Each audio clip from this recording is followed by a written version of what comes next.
think about that.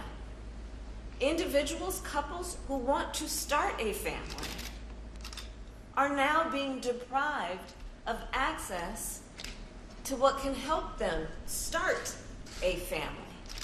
So on the one hand, the proponents are saying that an individual doesn't have a right to end an unwanted pregnancy, and on the other hand, the individual does not have a right to start a family.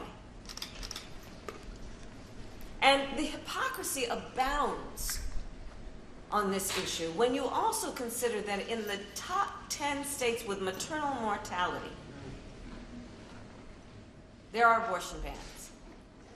I have often challenged the folks in those states who propose to say that an abortion ban is in the best interest of women and children. Ask them, why have they been so silent on an issue like maternal mortality? Where in our country, black women are 3 to 4 times more likely to die in connection with childbirth than other women. Native women, twice as likely.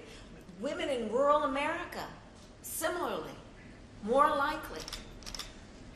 So this is an issue that is about fundamental freedoms and liberty. And it is an issue about harm, real harm that is happening to people every day in our country. And one must then ask, well, okay, how did this happen? And I would say, ask who's to blame. And I'll answer that question. When you look at the fact that the previous President of the United States was clear in his intention to hand-pick 3 Supreme Court justices who would overturn the protections of Roe v. Wade. And he did it. And that's what got us to this point today.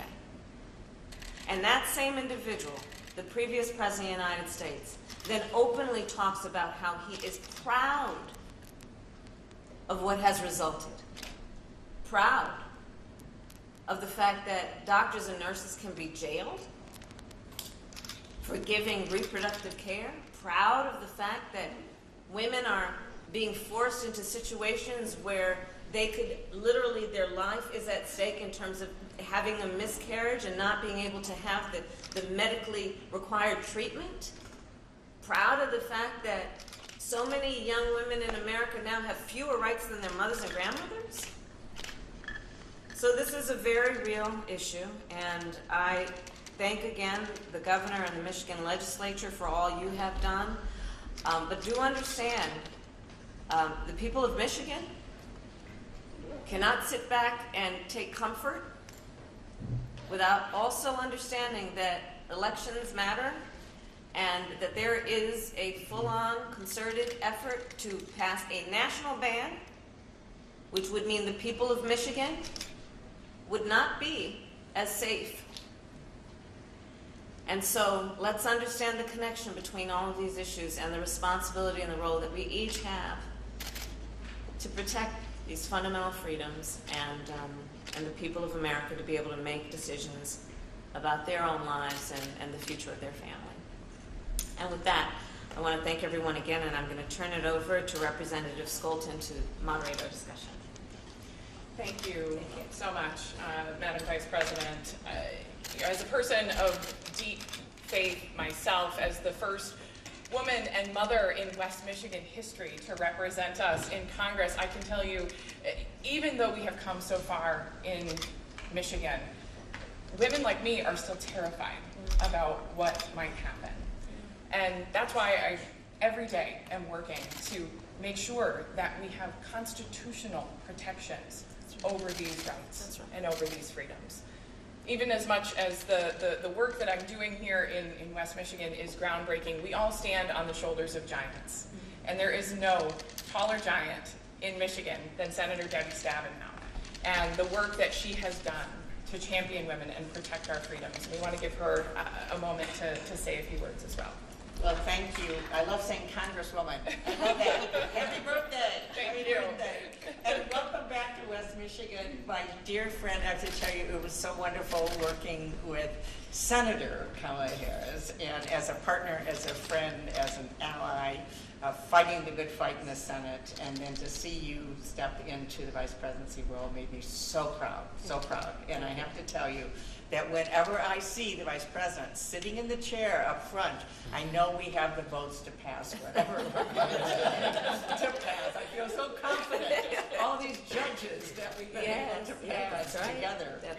And so thank you. Thank you. And of course, thank you to the governor and your advocacy, your strength, your leadership on these issues as well as so many issues. And it is not by accident that the governor was able to repeal a lot of anti-abortion, anti-healthcare measures. Is because of a Democratic Senate and a Democratic House.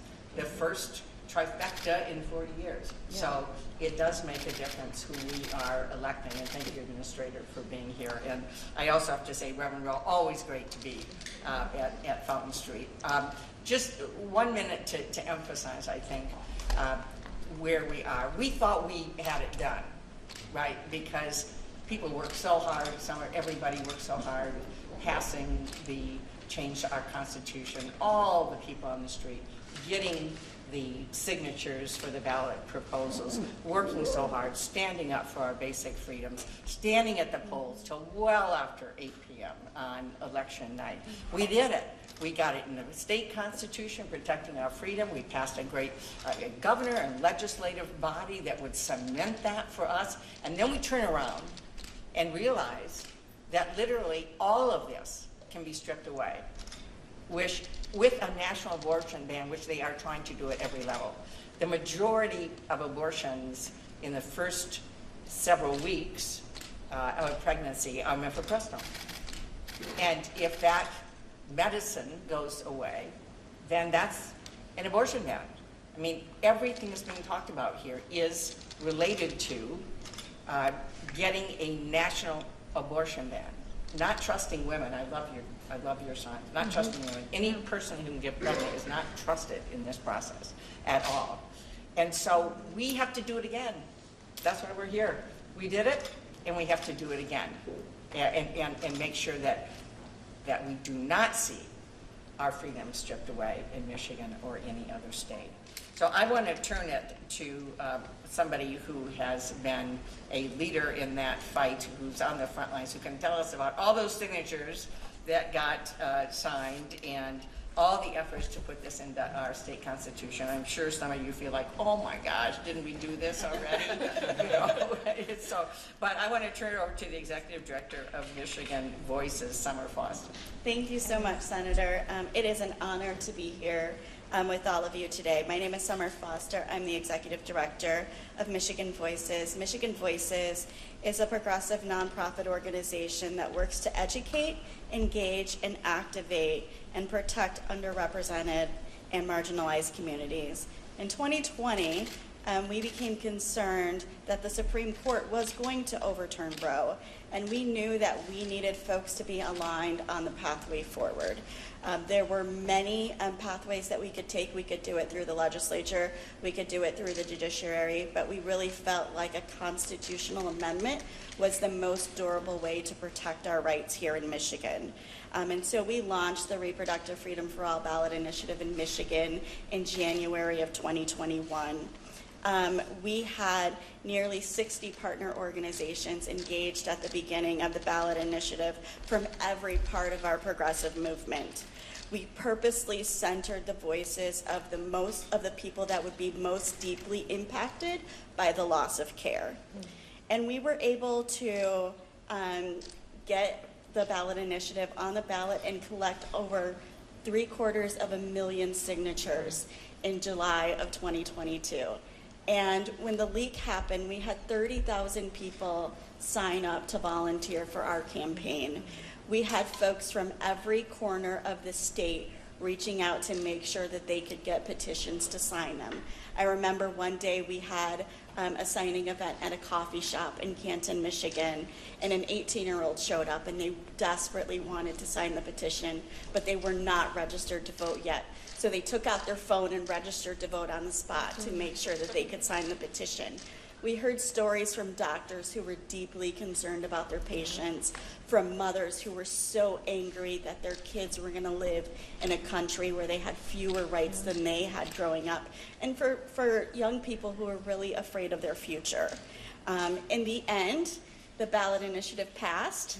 Overwhelmingly, Michiganders said that they wanted to protect reproductive freedom in Michigan and secure the legal right to abortion.